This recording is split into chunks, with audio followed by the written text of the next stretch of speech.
What's up guys, CalebBeg01 back again for another random album review.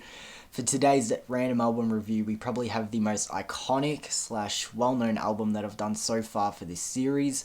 I know that I'm only up to episode 5, I believe, but still when I pulled this off the shelf, I'm like, whoa, this is going to be a big review.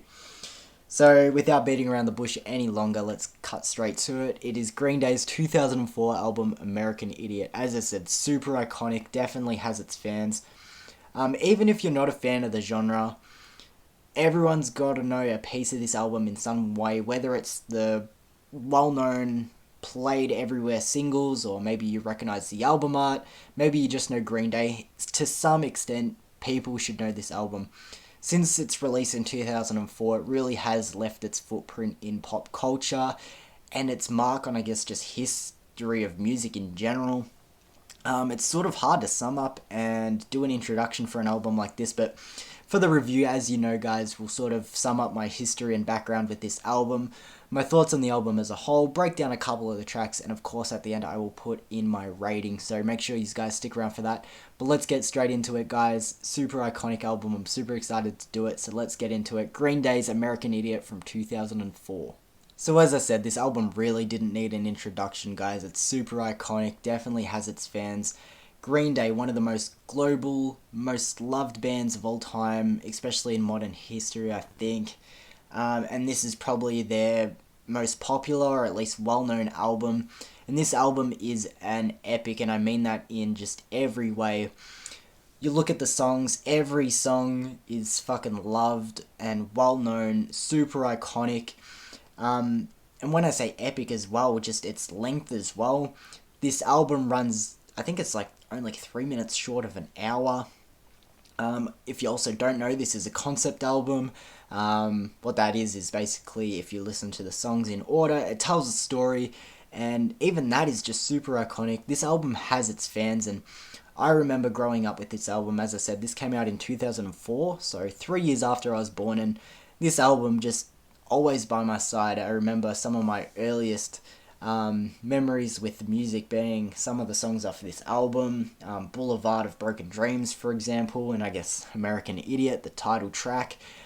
Super iconic album, and I'm sure even if you're younger than me or older than me, you gotta love this album, and it definitely, I feel like, would have left an impact on a lot of people. So, yeah, you don't need me to tell you that, guys, because if you haven't somehow seen or heard this album in any way, definitely go check it out. But I'm sure a lot of people have, so let's break down the tracks. So as I said, guys, this is a concept album, so if you have never somehow listened to this album before, or maybe you want to just go back and re-listen to it again, maybe you haven't pulled it out off the shelf in a while, definitely I recommend listening to it in order because it tells an awesome story. But opening track, we have the title track, American Idiot. I mean, super iconic. Maybe not the most fan popular song off this album, but I feel like the most globally well known. Who doesn't know American Idiot? The second track being, I guess, the first real grand epic song of the album, being Jesus of Suburbia. If you don't know, that's a song that runs for about 9.5 minutes. Has its little segments all the way through. Super iconic song, and it's one that I think just because it's pure length, I didn't listen to much as a little kid, but growing up, it's super iconic, and like, even though a runtime of 9.5 minutes can scare off a lot of people, I definitely recommend sitting through it because it's such a good song. And as I said, there's like little segments all the way through it, so maybe if you don't like one part, all you need to do is just wait a couple of minutes and it's onto a little bit of a change up. Then we have Holiday. Once again, just a super iconic song. Track 4, Boulevard of Broken Dreams. As I said, this is a song that I have so much history with. It's a song that I can just remember being so young, and this could possibly be the first song that I've loved. Like, if that makes sense. Like, my earliest memory of loving a song, Boulevard of Broken Dreams, could take the crown for that. Are We the Waiting? A unique song for the middle of the album, or more so start going into the middle of the album. St. Jimmy, another super iconic one, picks up the pace, especially coming off Are We the Waiting. track number 7, Give Me Novocaine. This is one that, even though this album's super iconic to me, I sort of slept on. Now, currently, it's one of my favourite songs for the album. It's definitely up there. This is an album, I just want to say in general, there are no, like, bad songs, and I'm sure, a lot of people are screaming their favourites at the screen right now, because I really don't see any of these songs being, like, skippable for a lot of people. But then we go to She's a Rebel. I know I just said a lot of the songs are great. Not really one of my favourites there. Followed up by another one that's not really my favourite, being Extraordinary Girl. But track number 10, we have Let a Bomb, which another one I sort of slept on, and it really reminds me of something that you would hear off Green Day's earlier stuff, maybe an album like Dookie, but Let a Bomb is crazy, and it really just, once again, picks up the speed. Another super iconic song being Wake Me Up When September Ends. Yeah, I'm sure everyone knows the song and how deep the lyrics are, and the story behind that one. Such an iconic song. Honestly, one that, again, I sort of slept on. I know I'm saying I've slept on a lot of albums, but when you're younger, some things don't click, but being older, I can appreciate it for what it is. And now coming to probably the second big epic of the album, being Homecoming. Once again, I think it runs a little bit shorter than what Jesus of Suburbia does, but it roughly, again, runs for 9 minutes. And again, has its little segments all the way through, so stick by it, don't be scared off by that run, the runtime for the song. Especially there's segments in it called Nobody Likes You and Rock and Roll Girlfriend, who are sung by other members of the band. I particularly like Nobody Likes You, sung by the bass player Mike Dirnt. That's probably my favourite segment in that song.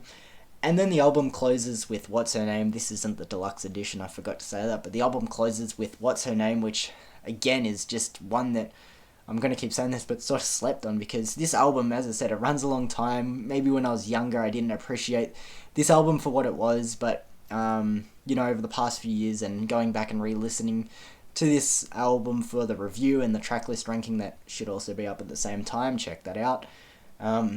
There's some songs that I didn't appreciate, but now coming back and re-listening to it, What's Her Name, for example, is one that really should up there too, so as I said, I'm pretty sure at least all of these tracks is someone's favourite out there, because this album from start to finish is pretty much a home run, Even if this isn't your taste in music, there's something in there for everyone. Quite a diverse album, but something you can really just hang on to and enjoy. And I've sort of just summed it up there, guys. We'll get into my rating after this, because as I said, this review was kind of hard. It's hard to sum up an album as iconic and as well known as this. I don't really need to say, guys, go check this out, because I'm sure everyone has. So let's get into my rating now, guys. So as I said, when I pulled this one off the shelf for my random album review, I was like, well, this is going to be big. This is going to be one I have to really sink my teeth into. And in a way, it was and it wasn't, because this is an album, as I said, I grew up with. I know all the songs well enough. And in a way, don't fucking go crazy yet, but in a way that sort of hurt the album, because there wasn't anything there to like really surprise me. I knew what I was getting myself in for, but still had a really good time. My rating for this one, I'm going to get straight into it now, and I know some people are going to sort of bite my head off, especially with how much I praise this album, but I'm going to give American Idiot an 8.5 out of 10. I know a lot of people are screaming, how is this not a 10 or at least a 9? As I said, just a super iconic album. I really hold this album in at least my top 5 most influential albums of all time. Just, as I said, this album grew up next to me. Has always been there when I've listened to music, whether it's Green Day or just, my influences in general. This album has really left its mark on me over time. But as I said, 8.5, I feel like that's still relatively solid. I think there are things that don't always have me coming back to it, but when I do come back to it, I know it's a safe bet, and I always do have a good time. I'm happy to hear your guys' opinions on this album in the comments, but an 8.5 for me. Trust me, guys, I really do like this album, and if you somehow you are living under a rock and you haven't heard this album, I can't recommend it enough. So guys, definitely check out American Idiot by Green Day. So this was a hard album to sum up, but it was fun to do a review on. As I said, super iconic album, and I'm sure I've probably confused a lot of people with a somewhat low rating for what the album is, or maybe I didn't have the same thoughts on a song that you guys have, but I also want to say check out my tracklist ranking, because this will be a hard one to do. Ranking the songs on this album, that's going to be super hard. So guys, make sure you check out that video as well. Let me know your thoughts, guys, because I don't get that a lot on my music content. Drop in the comments. Tell me what your favorite songs are. And guys, I'll see you very, very soon. As I said, check out that tracklist ranking. It should be up at the same time. And thank you guys for coming back and watching another random album review. Peace.